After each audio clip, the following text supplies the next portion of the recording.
It's like the old gun safe. Yeah. I was just going to say. Lock her down. Yeah. Alcohol. I feel like alcohol, it's so like loose where it's just like. So accepted. Yeah. It's just like. Little Joey got into my whiskey. Had a couple sips, no big deal. Slept good. You know? Yeah. But if you see little Joey, like, brandishing a firearm, you're like, Welcome to Unrolled, the show where we unroll the stories, science, and culture of cannabis. Whether you're kind of curious or a connoisseur, you're in the right place. Let's get into it. Dude, before you came in, we were yapping about like everything going on with like hemp and stuff like that. And it's just, Riley was telling a little bit about like some of the stuff that he had going on. And I think it's just a whole, like, it's a big disruptor, but I think everything that's a disruptor is also an opportunity. And that's kind of where we were. And then I was like, hold on, let me go get Dave because like this is all too much good stuff right now. We can't have him not in the conversation. Right? Yeah, he's standing over there. We're having this conversation. Yeah, I was like, his input. This is wrong. I think it's great for our industry. That's what I said to Dave. I was like, it's got to be great for regulated marijuana businesses. I think for there's sure. a lot of people taking advantage of. Like, I'm all for sure. Like, I want to give CBD to people that need it. I get all that. And man, all the people that are super loud about that, like, oh, it's taking people's medicine away. It's like you're completely disregarding the fact that there was a huge billions of dollar market that was just marketing to your kids in gas stations and smoke shops that were completely unregulated. Totally. The packaging was all, it looked like cereal boxes. The worst product. Like the product that's in those cereal boxes had no regulations behind it. Nobody oversaw that. Nobody tested it. Like if they did it on their own accord, and they're not doing that. Right. So it bastardized the whole thing. Like that farm bill that passed, it made it so I could buy seeds and clones legally. You know what I mean? I'm all about that. Like, yeah, that plant scientifically has no THC content at all. You can't tell me I can't buy that. The seed has no THC in it. It's a novelty. Like, I'm okay with that loophole, but the loophole that they were exploiting was really like putting kids at risk. And and once you start like synthesizing cannabinoids and making them something else, and I know there's some natural, THC derivatives or whatever they were essentially selling, but it's hard to know. It's hard to know, yeah, exactly, and just the quality of products. It's like if people really truly believe that the cannabis is a healing plant, we can't allow it to be bastardized. It's already getting bastardized, but we can't allow it to get bastardized that badly. The way I see it, it's like was zero respect for it. It's just like 7-Eleven, you know what I mean? Slurpee CBD, like it's literally at the gas pump. We have $5 pre-rolls inside. Like, exactly. And skirt tailing, the true medical cannabis or adult use cannabis markets that spend a lot to get in the game. And then they're seeing their some version of a competition selling it at Joe Blow's gas station, whatever it is.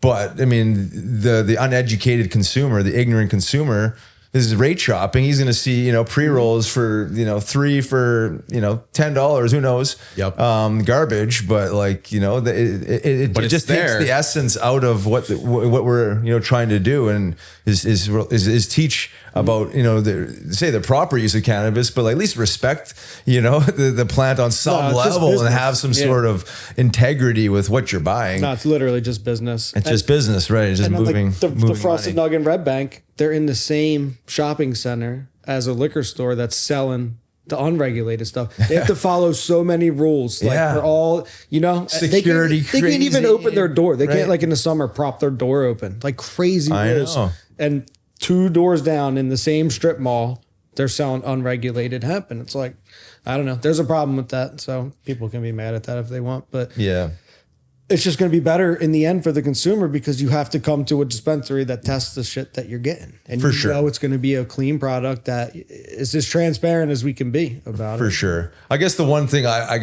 maybe struggled with a little bit was just like, having to completely scrub the THC out of your plant matter. Like, there's still a way. I think when the Farm Bill first initially passed, like they were very serious. They would come and test every farmer. Like they made sure that was under 0.3%. It was not hot. Yep.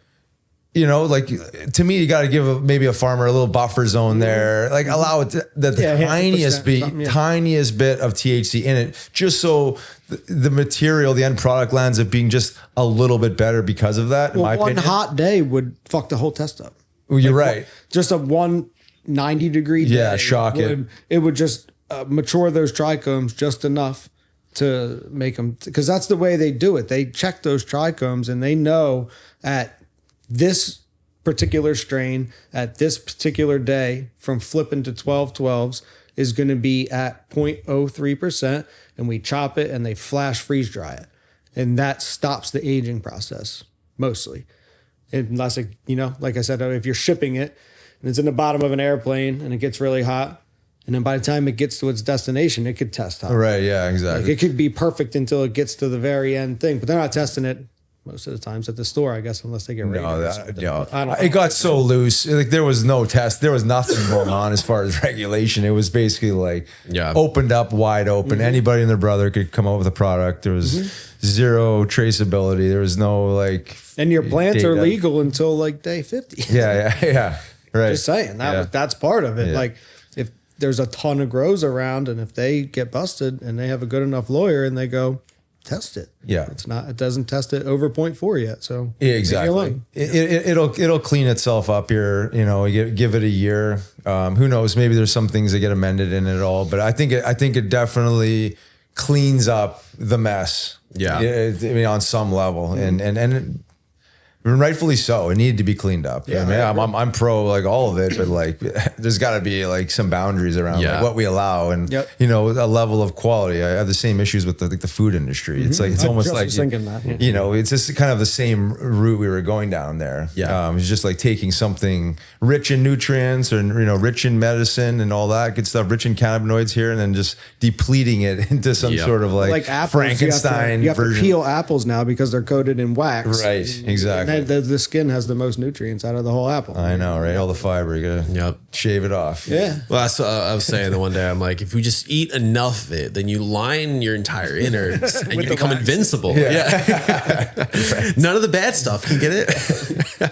So it's all bastardized now. You can call something organic and they just use organic wax to cover it. Right. Yeah. Whatever. No regulation around it's that. It's not BPCs, it's BPDs. Yeah. I don't know. Just a different kind of plastic.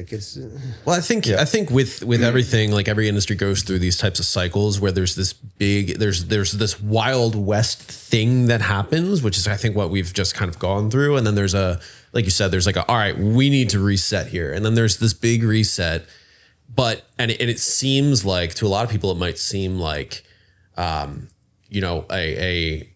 detrimental thing, but there's always the opportunity in it. That's one of the other things that we were talking about is depending on your perspective and your positioning, it can be a huge opportunity. And I think here, with the beverages side of things, I think there's a lot of opportunity. Yeah, 100%. Just because of now, it's okay, we've been in a position to be able to do it right and to be able to actually, have it in a regulated industry. If you are someone who's in a position to operate within a regulated industry, that's huge. But also, I think we're going to see a lot of things, especially over this next year, buzzer beater amendments and other laws within laws that are passed that are going to allow another little break in the door to the Wild West again. And there's going to be some new version of that. I don't know what it is yet, but I think there's going to be something there that people find a way. If there's always a business opportunity, someone finds a way. Always. Yeah. Yeah, and they're looking at it always and seeing how it's evolving by the day, almost by the minute, right? There's a lot of these people keep very close tabs on what's happening, and rightfully so, because whether some of these loopholes are deliberate or not, who knows? But there's always loopholes. There's always some crumbs left behind, and there's so many people just trying to find them. And it's it's definitely on purpose. And there's definitely people. Just track Nancy Pelosi's stock. Pretty easy to see. Yeah, exactly. Unusual whales or something. They track everything. Yeah. They all know the things. And that's what I was just going to say. I think this is going to really filter out the people that aren't paying attention to those loopholes, and the people that pay attention to them are going to be the ones that exploit it and get the money while they can. And I'm learning that as I'm growing, through this whole thing, that part of the game that I never really paid attention to. I literally just hid in corners, fucking blowing glass and growing weed plants. I didn't have to talk to people about this stuff. And now it's pretty eye opening to see this is, was it 345 days or something to go? I think giving people the timeline and going, here's the fucking, here's as much Here time it as is. you have. Yeah. Here's the deadline. Figure it out. Yeah, well, exactly. And if you, here's what we're now, like, balls in our court. Jersey said here, the government said here, and this is what it is. And now, the federal government said it. Now it's in New Jersey's hands to go, all right, are we going to let it be legal as a state the way we do this? And then if we do that, is it going to have to go through the CRC the same way legal cannabis does? Because I think that's what's going to happen. If the state has to get involved now and make the decision, that means us as citizens are going to have to vote on it. And if it gets voted in, I'm pretty positive there's like contingencies in those votes. It's going to be like its own little bill here. Yeah. I'm assuming that the big operators in legal cannabis are going to be like their own little lobbyists and go at the state. And, we have a couple people that are going to be intertwined into all that. So right. I don't know. It's just learning how to play the game. Yeah, it's an interesting one. And I also think that this was a big move, setting the stage for federal legalization. It's like cleaning up a little bit of the mess, getting everyone back in their lane. Yeah. Because they've been talking about this for some time. It's very complicated. You're talking about dealing with FDA and regulated drugs, and obviously cannabis competes with pharma. We all know that. How this thing plays out. Because I've heard a few different opinions on how this thing plays out. Because right now, cannabis is still a Schedule I drug. Obviously operating state law, state by state. But once you reschedule and you put it into essentially the hands of pharma, then Coca-Cola can do it. That's what I'm thinking. Right now, Coca-Cola can't do it because it's still a scheduled drug, and it still has to go through now it's now become a regulated substance according to the feds. Sure. So it almost plays like a pharmaceutical does. Well, right now it's Schedule I. So Coca-Cola cannot make a THC-infused beverage, but Coca-Cola can have a shell company or like a different, whatever that does. You know what I mean? I got to imagine that Breeze at the top is all the same. It's whether if it's Coca-Cola or General Mills, whoever the hell it is, like, it's not just them. I'm not just calling out Breeze. I just mean in general, there's like the point is the THC beverages that are out now are hemp. And I still don't think they could get behind that. But once it is federally legal, that makes it so you'll have like an actual Coca-Cola infused. You know what I mean? Well, but maybe not. It might still have to fall under a CBD product, like a broad spectrum or a THC free, because now it's really clear what you can and can't do as far as beverages. Like you can make a legal CBD beverage without THC, right? That's well defined. So even Coke and Pepsi and these large players haven't gotten into the CBD space because it hasn't been that clear. Sure. The FDA plays food and drug. Yeah. That's what's so complicated with cannabis here when you talk about some of these compounds is like it plays in both these spectrums. It is complicated, but the bigger one maybe is the pharma one. Is like the drug companies and how much money goes into patented molecules. Like, Marinol was synthesized 20 plus years, right? So it's not a new concept, new idea that they're looking at these cannabinoids. Ways to dial it in. Ways to dial it in. And so it's distillate in a pill, Exactly. So at some point, because it's when, not if, federal legalization does happen, what does it actually look like for the cannabis culture, not the pharmaceutical companies. Yeah. You know what I mean? It's two different conversations, and I think they both can play. We've never seen a Schedule III recreational drug, but then it goes back to the state regulations. I don't know. The conspiracy theorist to me wants to say that once it becomes federally legal, like you're saying, and pharma steps in, they're just going to give everybody like us as much money as they can to kick us out. Well, I think they've already been kind of doing that. That's kind of like the conspiracy theory on like the cost of entry for some of these, for some of these cultivation facilities, is that they knew that it shouldn't cost $40 million to put up a grow with all this, the technology and all this stuff. They know that. They know that within like 5 years, that company's probably going to go out of business and they can scoop that cultivation facility up for pennies on the dollar. And that's what they've slowly been doing. This has all been, in my opinion, very well thought out. But they did it by making it like Monsanto did those GMO seeds where you're growing soybeans and they grow a field right across the street, pollinate your field. You're not allowed to use those seeds anymore because it's pollinated with their glyphosate or their patented, their chemicals or whatever. Their patented lineage, phenotypes of whatever that soybean is. So now they're doing they're like, yeah, that's mine. Test it. It's identical to mine over here. It has my parents in it. You can't use that. You're sealed. Take you to court. Yeah, you can't grow that. You have to buy my seeds now. That's it. And then so I got these weed seeds. They're called. it's a crazy thing, but you can take crocus root and spray. You get condensed crocus root and spray a weed plant with it, and it'll go from having 2 sets of chromosomes to 4 sets of chromosomes. All right. So you have a 2 chromosome plant and a 4 chromosome plant. You breed them and you end up with offspring that has 3 sets of chromosomes. It's called a triploid. It's like they call it non-GMO, but it's like using natural things to make mutations happen. The definition is technically different, but it is questionable on like, is this even natural? So it makes a plant that can't get pollinated. So like if you have a field next to you that gets males in it, these plants won't get seeds. And they are more immune to pests, more immune to mold. They finish in 50 days, sometimes 45 days. Yep.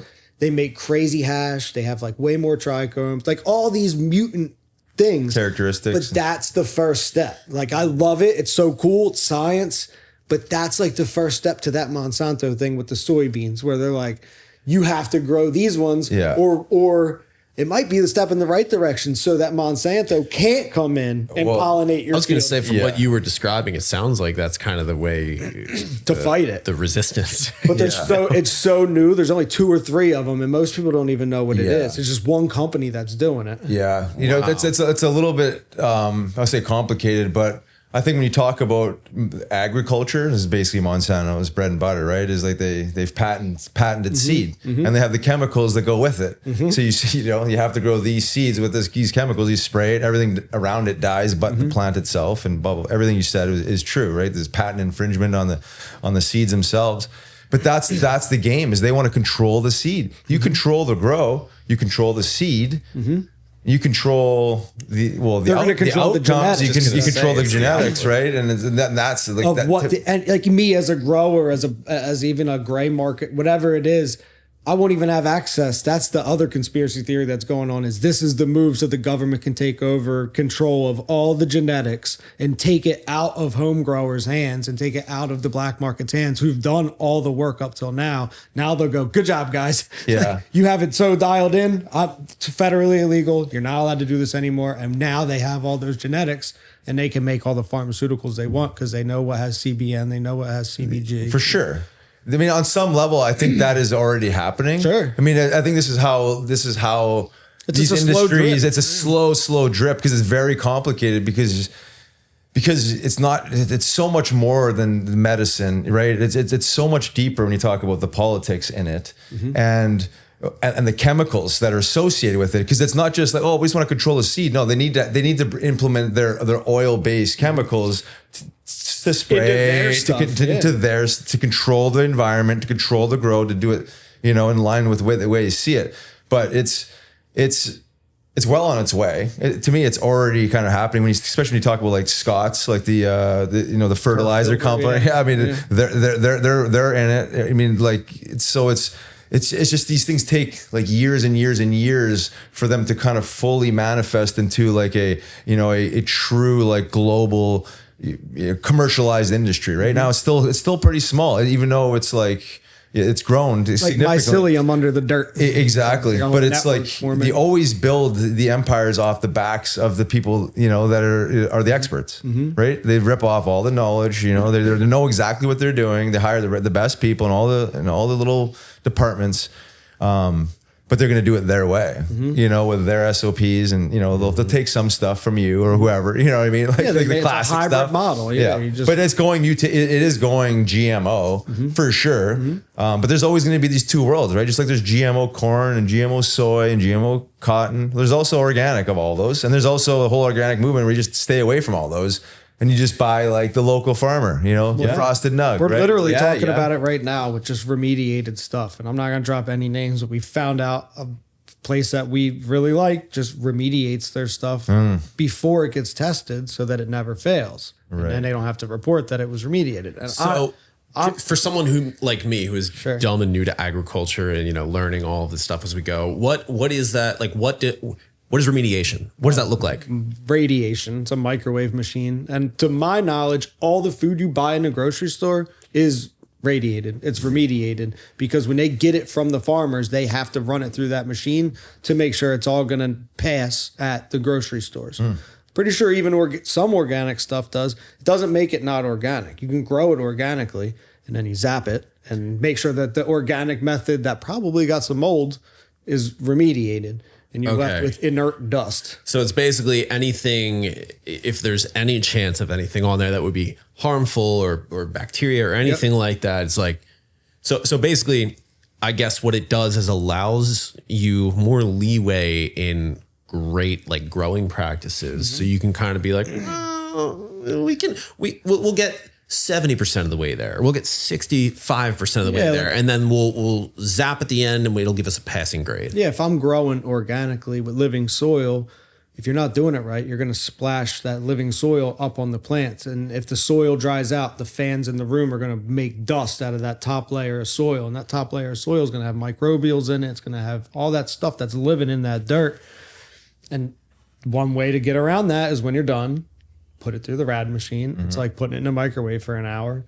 It doesn't get it too hot, you know, to like screw it up. But man, I don't know. I don't know what the thing. It can't be great. I just can't imagine it's great. I mean, all our food does. We're sick as a nation, right? You know? Exactly. So like, who's to say if it's because I don't know. Yeah. Well, we always seem to like find safety in these things that like, you know, like the whole hand sanitizer thing. It's like, well, if you're going to be scared of every microbe and organism that you're going to run into on this planet, like, well, good luck. Yeah, exactly. Good luck being human, because we're always running into stuff. We cannot Purell our hands every time we touch a table or we're killing all these little all these little microorganisms. We do it in farming with the same thing. All these chemicals deplete the soil of its nutrients and everything else. We're running out of dirt, man. Running out of good soil, right? And so we're growing in nutrient depleted soil, and the only way to do that is to have GMO seeds, right? But we like to just like sanitize everything, like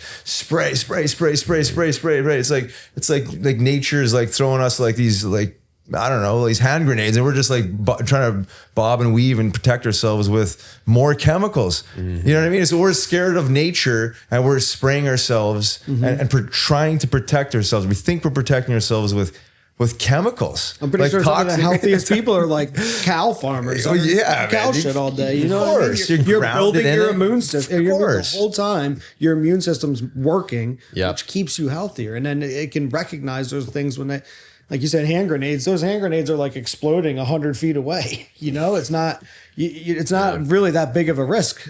No, I mean, it's just crazy. It just shows us how disconnected we are too. Like, well, I guess reality, but like what we think is healthy and how we normalize some of these practices and be like, hey, well, even like pasteurization of milk, right? I mean, it's like, okay, we can argue, well, how are we going to scale milk, right? Because you have to pasteurize it so we don't get sick. Well, yeah, I guess if you want to scale milk, if you want to buy commercialized milk, but there's a lot of health benefits to raw milk. People been drinking raw milk forever. It's got all the the great prebiotics and this great for just like for the body, because it hasn't been tainted with and effed up and all that. And if you know it's from the farm down the street and the cow was just milked a couple days ago, exactly, like it's fresh and it's good. It's good bacteria. You know, this idea that we got to kill all bacteria, we got to kill it all. Well, it's like, no, the body needs some good bacteria, right? I mean, this is again to your point on the gut health and the immunity. It's not just like, and even like when you think of like some of these like archaic like treatments. Like you think of like wiping out every bad cell. Like how can the body survive when you wipe out every cell? Not just the bad cells, the good ones too. Yeah. It's like we're gonna sterilize the world. You know, it's just it's crazy thing. I don't even know why we got onto this topic, but I think it's the farming practices or where we went off on. Well, I think it's because it speaks to a larger kind of just cultural type of thing too, where it's like again we always talk about like cannabis and culture, and it's kind of like fused together, and it does. You know, the things that you do in one side have some type of effect on the other. And I think it the whole time you've been talking here, it just makes me think of like one, the just aftermath of globalization, right? It's just like, all right, we're building these things up and we need to scale everything. And so in order to do that, we need to get efficient, which means, you know, there's certain just, again, practices we need to put into place. And it just makes me think of the scene from La La Land. Have either of you seen La La Land? Where basically he's like they're after this party and they're looking for the car, and she's like trying to like do the beep thing, and he's like, oh no, you got to put it to your chin. She's like, what does that do? He's like, well, it makes your head act like it's an antenna. He's like, it sends the signal out further. He's like, you know, I think it gives you cancer, but like, you know, you find your car faster, so it balances out. You know? Yeah, that is exactly it, right? The delusion in some of our thinking. It's like, you know, well, we do these things, you know, but yeah, we can get all this stuff. But I have wireless headphones. Yeah, I know, right? I know. I love my AirPods, but I'm pretty sure they're giving me brain cancer. Yeah, it's like, oh, I have the world's knowledge in the palm of my hand. It's probably giving me cancer, but I can figure all these things faster. So maybe it'll help me live longer. Yeah. The mental. Oh my God, I know. Yeah. Thinking. It's how, you know, how else can you sleep at night, right? Though? It's like otherwise, if I lay there all night and just start thinking about all of it, it's like, do I really want to do that too? I remember having a couple of those thoughts. You know, it's like we're all going to die anyways. Yeah, everyone's going to die. Why do you want to take care of yourself? It's like because I want to live like a good life. Like I want to feel good, not depressed and like a bag of shit. It's like the middle of a bad trip sometimes. Yeah, I'm just gonna die. Yeah, it's like we're all gonna die anyways. Just live your life. People will say, like, live your life. It's like, okay, I used to live my life and I was feeling a bag of shit. Yeah, even though I thought I was on top of the world, I was depressed. How can that be? Like, you know, it's like there's got to be some sort of like laws of nature that we might have to some bit follow to have some level of happiness and enjoyment of this ride we're in. But it's always a push and pull and a give and take. Yeah, and like funny enough, I think it is just the full circle moment to what we were talking about earlier of like there's always the Wild West and then the reset. And then there's always more opportunity and it becomes the Wild West and then there's the reset. Like pendulum, everything. Yeah. Exactly. It's always a pendulum and it's interesting to see, I think, what we're gonna be, when it swings back, what that's gonna look like. I think my brain sees it as charts too, because everything's like a stock chart. Everything's up, down, up, down, up. There's always peaks and valleys to everything. So yeah, I think like the hemp got its peak and it's gonna valley and then you're gonna figure it out and everything's charts, man. Pendulums and yeah, no, that's 100% autistic brain thinking, but dude, I think the same way though. Like running a business for like a decade prior to this, they always talk about the roller coaster, right? And anytime you're like self-employed or like freelance, right? It's always the roller coaster where there's seasons where things are going really, really great. And then, you know, you're so focused on doing the thing that like you don't market as much. So then it's like, then you run naturally into like a slower period and then you have to like shift gears again. And it's always this give and take and this push and pull, and everybody's always chasing the slow consistency. Everybody's chasing the fast consistency, right? But I think the same way it is. It's like the chart, right? And the goal is just when you zoom out far enough that it's always going up, trending up, right? Yeah. And I think that's what we're probably seeing here is like overall, you know, if you look at the numbers, I'm sure the general growth of just the industry of cannabis or hemp or you know anything holistic, just if you zoom out far enough, is trending upward. And I don't really know if it's ever going to start to necessarily trend downward. No, it's just gonna. Yeah, I don't know. You're gonna have naysayers that are gonna make it harder to keep going up, I guess. Like I don't know. Like you're talking about raw milk. There's always going to be the other side that's like lobbyists for sure. For big farm, you know, exactly. That are like, oh no, it's always going to be evolving and growing. I mean, I think on the hemp side of things, I think this opens up to one of the bigger reasons why people were lobbying for hemp in the first place was like the fiber and the textile space. Like give the farmers, an opportunity, which they've had, is just the CBD thing landed up being like the low hanging fruit. So all of a sudden everyone's like lobbying for fiber and lobbying for, bass fibers. How much cheaper houses would be and fiber. Totally. Well, because you can replenish the stock so fast. Well, this is where you talk about like being a nation that's self-sufficient. This is why, most people don't realize that cannabis, hemp, like cannabis as an entire plant, not just the medicine side, is arguably human beings' most useful resource. It was the most viable. It was for sure to build shit with. And so farmers grow the hemp, grow it for fiber, grow it for seed, like seed oil, for food, for protein. Exactly. Yeah. And that was the whole movement around, the legalization of hemp and the passing of that farm bill. Again, you talk about not loopholes, but all of a sudden everyone's like, okay, well, I can make a lot more money growing CBD than start growing acres and acres and acres of land for fiber. And you need the machinery and the whole infrastructure to start scaling that. Mm-hmm. But I think maybe this move will allow that industry to flourish. I mean, like Henry Ford built a car out of hemp and ran it on hemp fuel in 1937, pre-prohibition. I didn't know that. So like the technology with hemp as a fiber, as a viable industrial resource is there. It's just, again, going back to oil and the oil-based economy that we live in, pharma and synthetic fibers, hemp, and that whole world of synthetic. It's all made from oil, right? So the families that were responsible for hemp or cannabis prohibition were in the textile industry. They're in the oil industry. They're in the newspaper industry. They were in the pharmaceutical industry. Oh, clever, right? But here we are, and if you look at all pockets of the world, like hemp has been pretty rich a crop for them to grow. China is still growing the hemp on the planet. I think Poland now and some of these European countries are growing a ton of it. But like you talk about a self sufficient way to. I don't know, it's never going to be that way, but like you have a self-sustaining industry if you allowed your farmers to grow massive amounts of hemp for fiber, for fabric, for moving away from that really pesticide cotton. Oil took it over, chemicals. And they make all that stuff out of oil and the whole planet. It's not just I'm watching Landman with Billy Bob Thornton, and it really is like eye-opening to like I knew oils and everything. They use it to make plastic. They use it to make everything. Like you need synthetic oil for everything in this fucking room. Pretty much. You know what I mean? It's but imagine if it went the other way, and imagine if I'm pretty sure you could make most of this stuff out of hemp too. If it went that way, you know what I mean? It's really just one thing took the foothold, and a few generations worth of people have built it up to here. Totally. It reminds me of Fallout. So yes. So in Fallout, the basic premise is, it's an alternate universe, an alternate timeline. Dimension, where they what was it? The transistor was never created. And so that was like this butterfly effect where in our world, right, we created it and we were able to like create microchips and like everything became electronic and we used electric for everything and computers and all that stuff. And in their universe, that didn't happen. So it was all radio waves. It was it's all and nuclear, and everything became like nuclear powered, and that became like the prevailing technology. So it's stuck in this like 50s Americana type of look and aesthetic, like a futuristic type of way.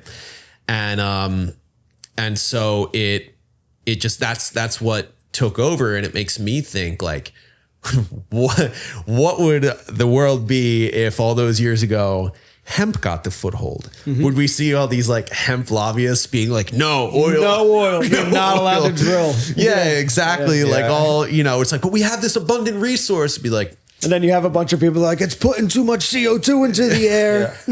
Growing all these hemp plants. Totally. It's like instead of cow farts, it's hemp plants. Right. I think no matter what, and maybe like I'm an optimist by nature, but I also like am very skeptical of everything also. And I'm just think like, no matter the industry, we're talking about like the federal legalization of cannabis. It's like, there's always going to be someone or some party who finds the opportunity and is like, how can we close the doors as tightly as possible? Sure. Of course.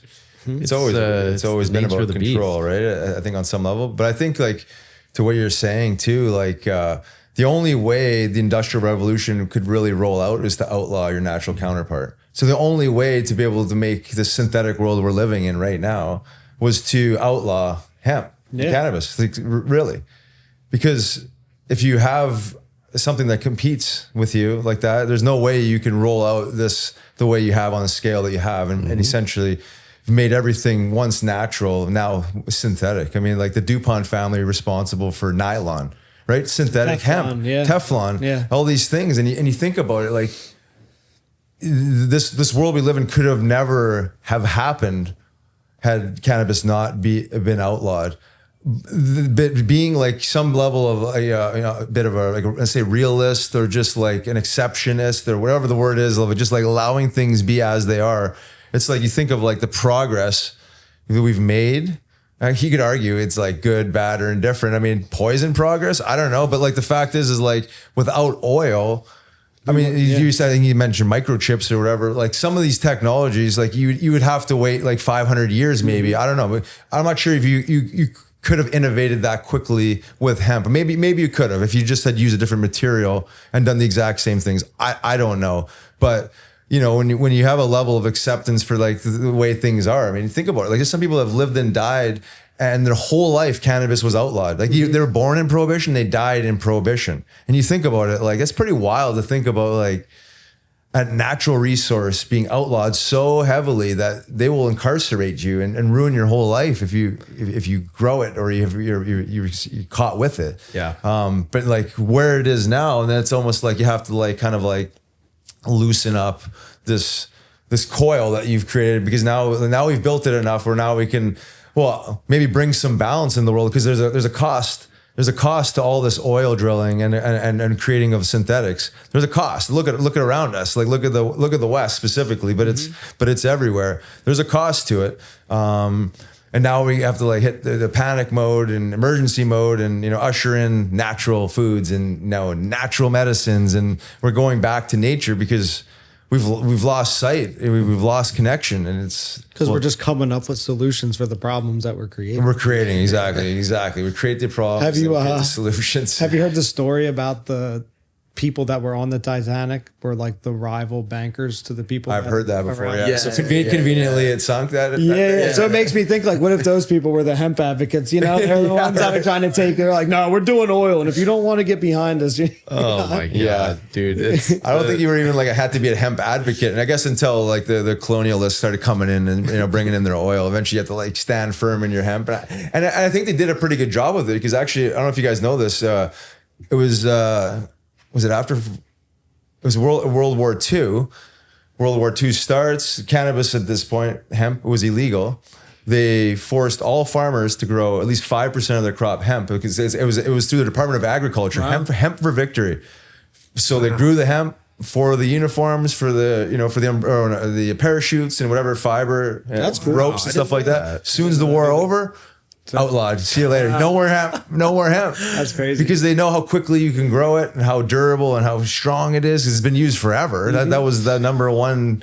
That was the number one fiber used in most, say modern uniform, apparel, clothing. I didn't know that. That probably sent those farmers underground and started like cannabis farmers here. I mean, that's right before we blew up in the 50s and 60s and like turned into hippies and all that stuff. What if that started because they got pushed underground and they're like, well, fuck you, I'm going to grow it this way. Very wow. There's probably a lot of stuff we'll never know on like how that'll play out, because there's always outlaws that say, F you, but I'm going to do it my way, and whatever else. And what's really interesting to me is I'm thinking about all like the alcohol and liquor industry stories, and how so much of it is rooted in this like stick it to the man type of thing. Like, we during the Prohibition is when we got our roots, and like we with help Buffalo Trace. And like I'm pretty sure even like Jack Daniels has like that kind of like heritage too, and it's like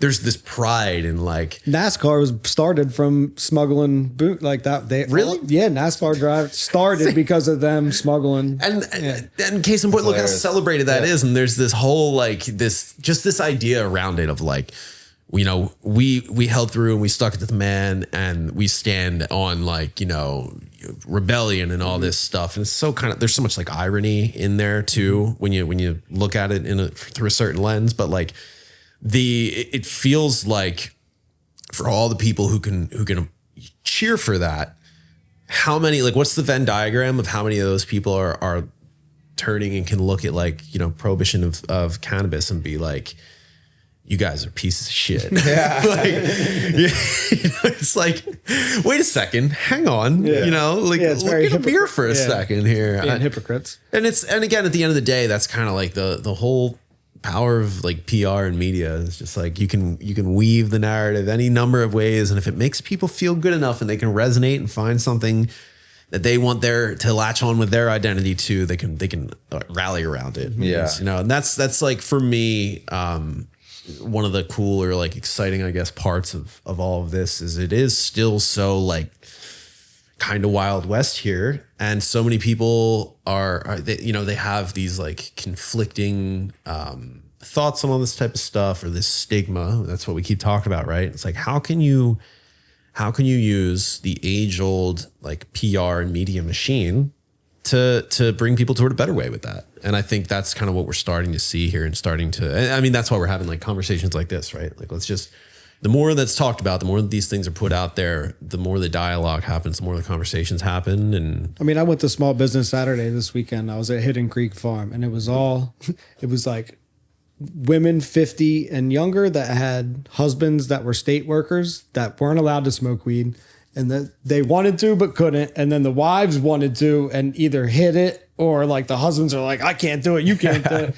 And then there was like 50 and older ladies that are like, have husbands that are retired and miserable and have had 10 surgeries and are on pills, and just so, but there's a content that both of those have like something I can do for them. Yeah. You know, like, come talk to me and I'll help your husband wean off of pain pills. I'll help you sleep at night. And you guys will watch a movie and laugh together for probably the first time in 15 years, you know? Yeah. Like, and she's like, I'm in, sign me up. I'm coming in. So like, that's the people I'm realizing we need to talk to, because those husbands do listen to their wives. Just might take a couple of times of the wives saying it to them. Right. But on both sides of it, the state workers that aren't allowed to, they're going to go, listen, I'm allowed to do this, and here's why, you know? And then the older wives are going to tell their husbands, like, you're doing this, and this is why. Like, you're a jerk when you're on pills. It's actually not helping. This can actually help you sleep and help with pain. And there's just a lot of eye-opening moments that you can have with people, that the market we have in this store right now is like, Chuck and Nick opened my eyes to that. I didn't think that. I thought like the whole market is here, and then like I'm a sliver of the market. And I realize I'm like 1% of 1% of the whole market. Really? Like what I want. But you know what I mean? Like, yeah, I've learned that too. It's just like the world doesn't see it the way you see it, and just the way you think it's right. People. Yeah, there's so many people. Even in the atmosphere of all this, I'm like an outlier on so many things. But then to think of the whole market of people that don't partake at all, don't even think that they have like a place in partaking. Right. They all do. Like, everybody wants to sleep better. Totally. Everybody has something that hurts them on their body. Everyone wants to feel no matter what. Optimize, like, for sure. I don't care if it's your knees, your back, your neck, your head, like migraines, whatever. Like, you have some sort of ailment that there's something that it can help you with. And everybody wants to sleep better. There's just, I don't know. Yeah.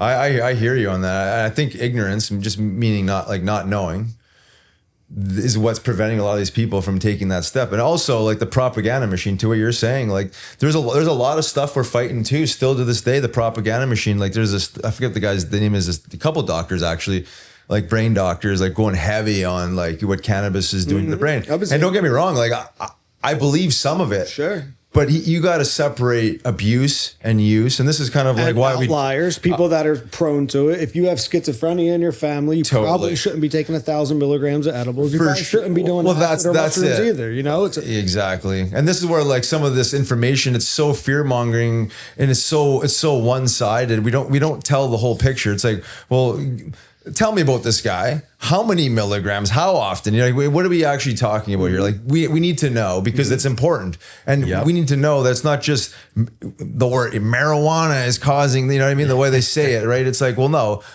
it's cannabis, first of all, how much cannabis, what type of cannabis, what's going on with this guy? Because as we know, like cannabis is a mirror. And if you're already a lazy prick, you're gonna, you know, it's like you're gonna have more problems if you haven't, you know, maybe addressed these, but especially if you're doubling down on THC, you know, distillate at 95 to 98%. Of course, it's gonna do more harm. It's gonna have. So we need to be clear on what we're talking about when the propaganda machine loves to come throw mud. But like, I think it's so important that we have these conversations and we do the things we're doing here for us to nug around, like cultivating a healthy relationship with it, because it's not the plant itself, it's the problem. Right. It's the relationship that you have with the plant. The jerk of a parent that leaves the thing. Like I was earlier talking about kids. That's like my wife's main thing is like not that the packaging looks good, but it's easy to get into. Right. Like I always test her. I like give her the packaging. See if she approves. Like see how if you can get into this, you know? Right.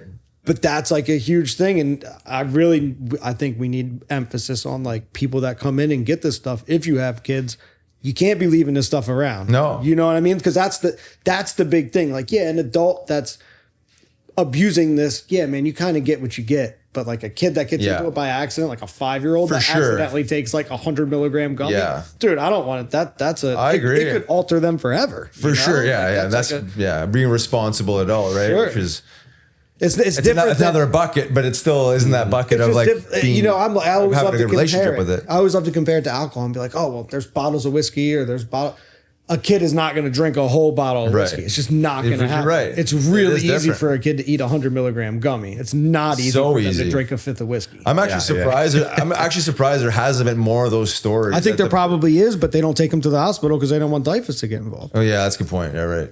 So I think it probably is a thing. But I also think that if you're a cannabis user, you know inherently how safe it is. Sure. You just gotta let the side effects pass. You gotta go through the laughter, maybe the crying, maybe the deep sleep, you know, maybe the freak out stage. I don't know if it has that effect on children. I mean, to me, I've actually heard this story with psilocybin of children finding their parents like chocolate mushrooms, but like the way it affects the developing mind, because kids are already in flow state. Sure. They're already in the creative like flow that they didn't notice any real impairment. I don't know, and I can't say the same for cannabis. I would imagine that it's probably going to have a sedating effect, especially at large doses. But we do know you will wake up. You will wake up tomorrow. Yeah, that's 100%. The beautiful thing. You just got to get through the rough patches. Yep. Yep. And that's a metaphor for life, right? Yeah, right. Yeah, right. It's got to get through the grind. It's a little bit of paranoia and anxiety, I'm sure, for some of those parents that have had that happen. But you probably don't wish that on your worst enemy, because it's got to be scary to see you're going through it. Oh, I can imagine. Everything else is going on in your head. But You said your dog had it happen? Yeah. I had my brother-in-law made an infused zucchini bread at one point, and my cat knocked it off the top of the refrigerator. And I came out, and my French bulldog ate the whole fucking thing. I think he might.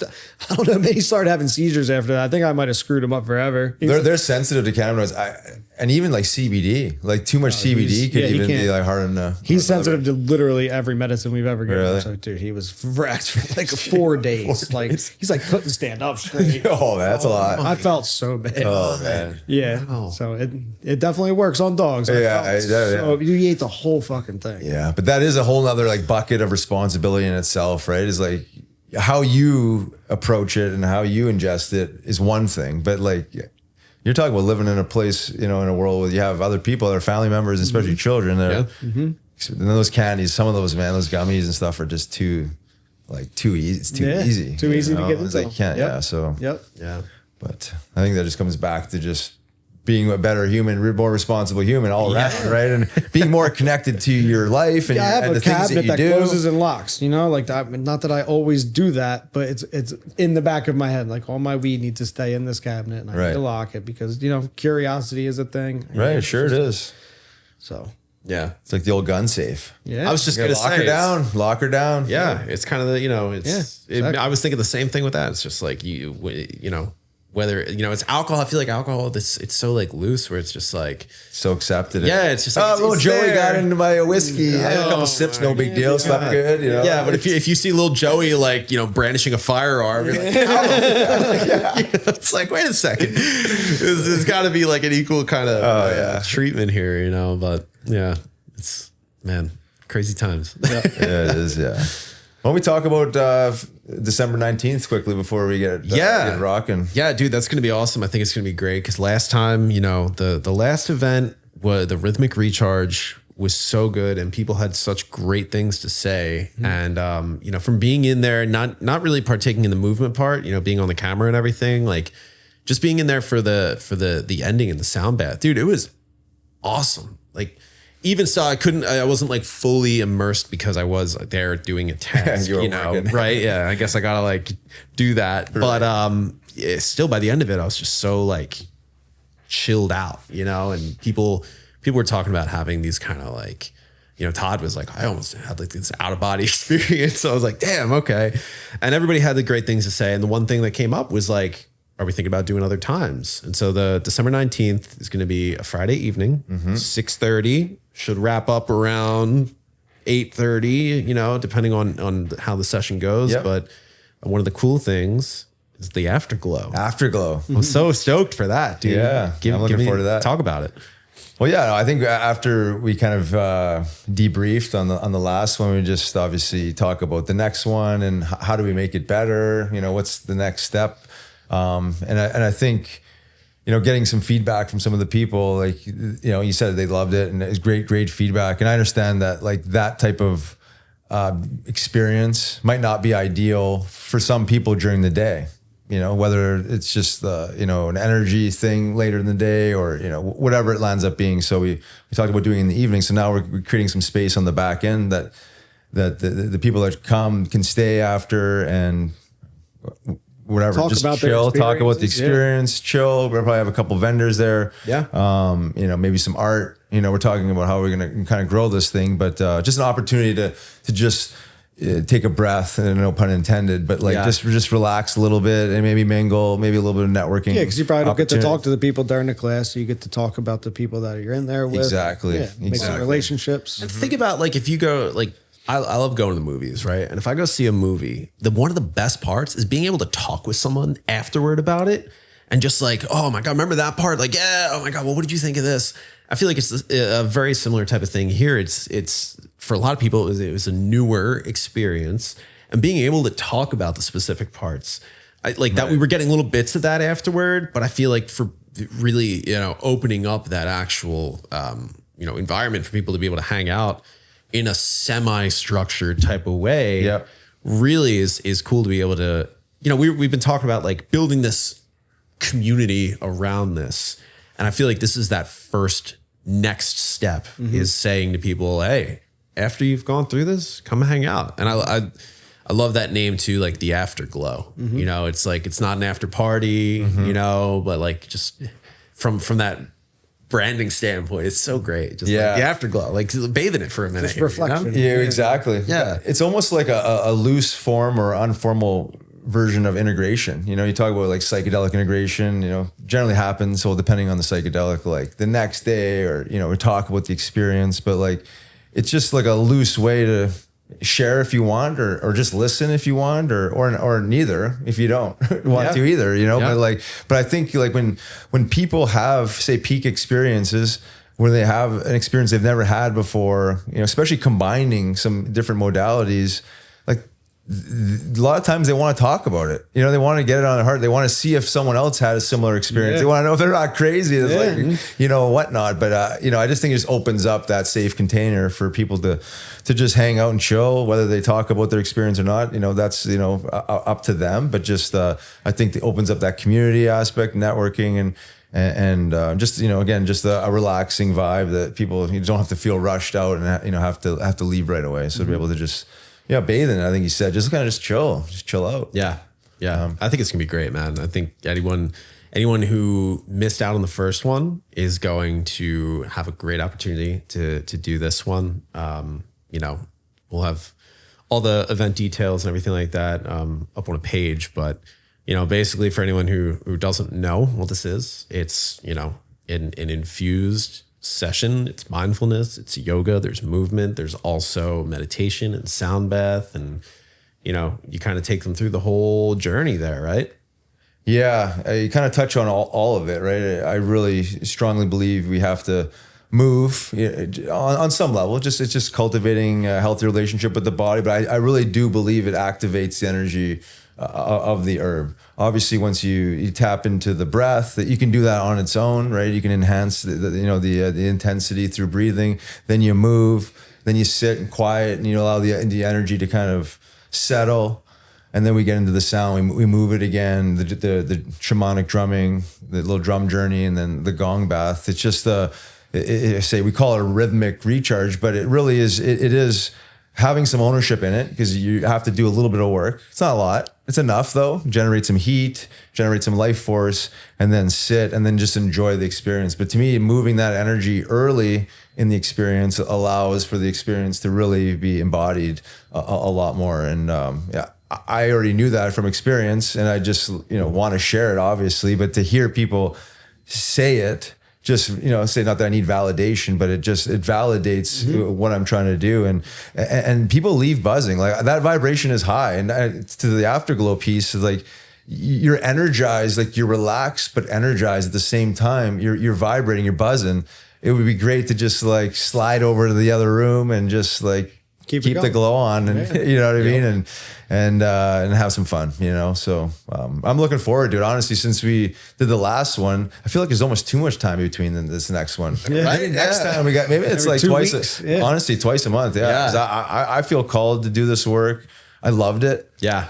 The energy was like, as much as the other people enjoyed it, I enjoyed it equally as much. Like, because I'm, pouring my heart and presence into it, right? And you can feel that, dude. Yeah, and I hope so, because it's my work. I take it seriously. I wouldn't just show up here and pretend to know what I'm doing and take people for a ride. No, this is real. This is real work and real medicine and sacred. So my job as a steward of the medicine, the steward of these practices is to own it and live it and be as present as I can and in tune as I can, so they feel it. Because how I am is how the experience goes. If I bring some bad energy in and a different type of vibe, they're gonna feel it. One way or another. Yeah. It's just how it goes. So I need to be pure and come in there present and high vibe, and hopefully that carries over. So. Yep.